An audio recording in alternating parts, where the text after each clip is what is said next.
Hello, my incredible YouTube family. Thank you for joining me on this emotional ride. Your presence means more than I can say, and I hope this story reaches straight into your heart. Let's dive in. The atmosphere in our living room felt suffocating, as if the air itself had been stolen. My chest tightened, struggling to breathe. I stood frozen, staring at Sarah. She wore a scarlet dress I hadn't seen since our honeymoon. Under the chandelier, the fabric shimmered, but to me, it looked poisoned. "You're wearing that tonight?" My voice cracked, disbelief cutting through every word. She turned slowly, her eyes unreadable. Guilt, defiance, maybe both.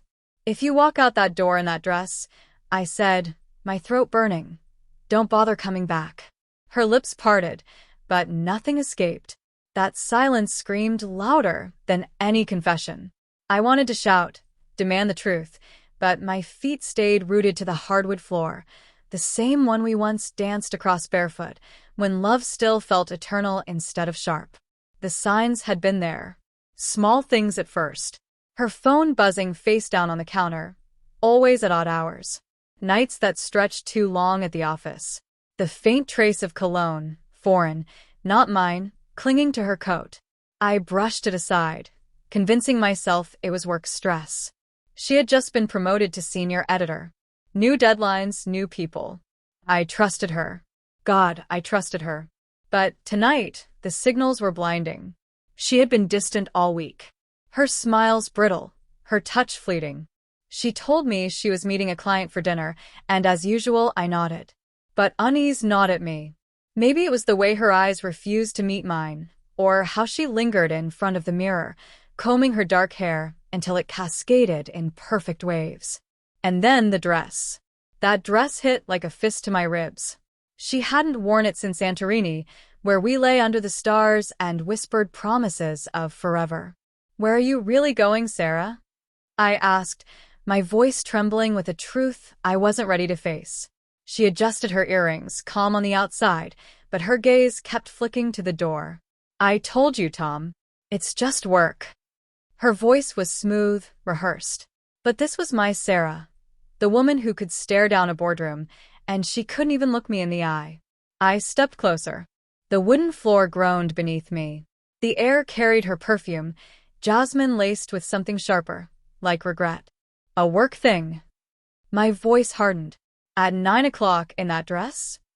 Her shoulders tightened. For a heartbeat, I thought she'd break, let the truth spill out like red wine over white carpet.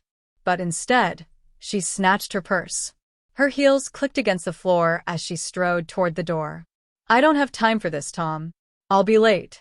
The door slammed, leaving the house in suffocating silence. My chest ached, a hollow weight spreading through my limbs. I collapsed onto the couch, the same one we'd picked out together, worn with the imprint of movie nights and whispered confessions. Now it felt alien, like it belonged to strangers. I pulled out my phone, thumb hovering over her contact. Call her? Demand the truth? But what if she lied again? Worse, what if she didn't? I don't know how long I sat there, the clock ticking like a heartbeat in my ears. Then I saw it, her laptop, sitting wide open on the coffee table. She never left it unlocked. Ever. But tonight she had. My pulse thundered as I pulled it into my lap. The laptop screen glowed in the dim room, its faint hum filling the silence. Her inbox was open, and there it was, a trail of messages under a name I didn't recognize. Daniel Carter. My fingers trembled as I scrolled. Weeks of exchanges. Months. "Can't wait to see you again." Last night was unforgettable. Delete this after reading. Every line cut deeper than the last, stripping away the life I thought we'd built. Daniel Carter, her client. The mystery cologne. The endless late nights. The dress. Suddenly, it all fit together, a puzzle I should have pieced long ago. I wanted to let rage consume me, to burn away what love remained. But instead, grief swallowed me whole, cold and heavy, like sinking beneath a frozen lake. Images crashed through my mind, her laughter ringing out, her hand resting on his arm, her eyes lit up in ways they hadn't been with me for months. Was this my fault? Had I failed her? Missed something she needed? The questions circled like vultures, each one tearing a new wound. Hours passed before the front door creaked open. I hadn't moved. The laptop still glowed, a silent witness. Sarah stepped inside, her crimson dress catching the moonlight. She froze when she saw me, her purse slipping from her hand. "Tom," her voice was delicate, fragile, as though it might shatter. "You're still awake." "Who's Daniel?" The words left my mouth like a gunshot. She flinched.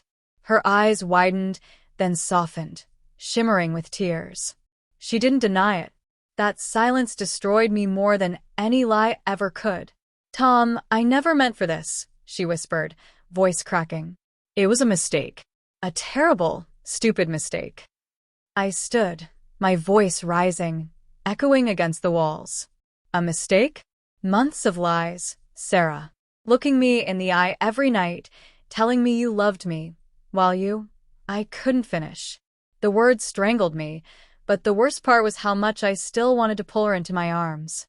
She stepped forward, reaching for me, but I recoiled. "I do love you," she sobbed. Tears streaked down her cheeks. "I lost myself, Tom. Work was crushing me, and you always seemed so perfect. I didn't know how to admit I was breaking." Her words came like pleas, but to me they were excuses, each one twisting the knife deeper. "Then why didn't you come to me?" I roared, my voice raw. "Why him? Why that dress?" She covered her face, sobbing, but I couldn't stop. "You wore it for him, didn't you? The dress you once wore for me." Her head lowered, and she gave the smallest, broken nod. "I wanted to feel alive again," she whispered. "I'm so sorry." But sorry couldn't repair shattered trust. Sorry couldn't erase betrayal. I turned my back, eyes fixed on the photographs along the mantel, smiles frozen in time, untouched by the truth. "Get out," I said, my voice hoarse but firm. "And don't come back." Her cries filled the room, but I didn't look at her. This time, the door closed softly. The silence that followed was unbearable. I slid to the floor, the laptop's glow washing over me.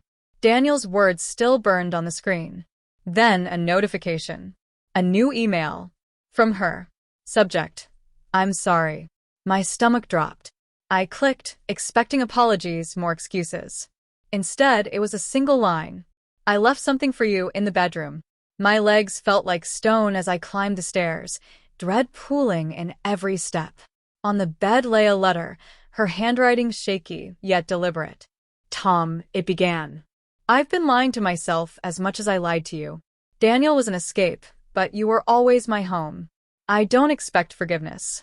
I just need you to know I loved you, even when I lost myself. That dress was my farewell, to him, and to us. I won't be back." I sat there, the paper trembling in my hands. She was gone, but her betrayal remained, lingering like a ghost I knew I would carry forever.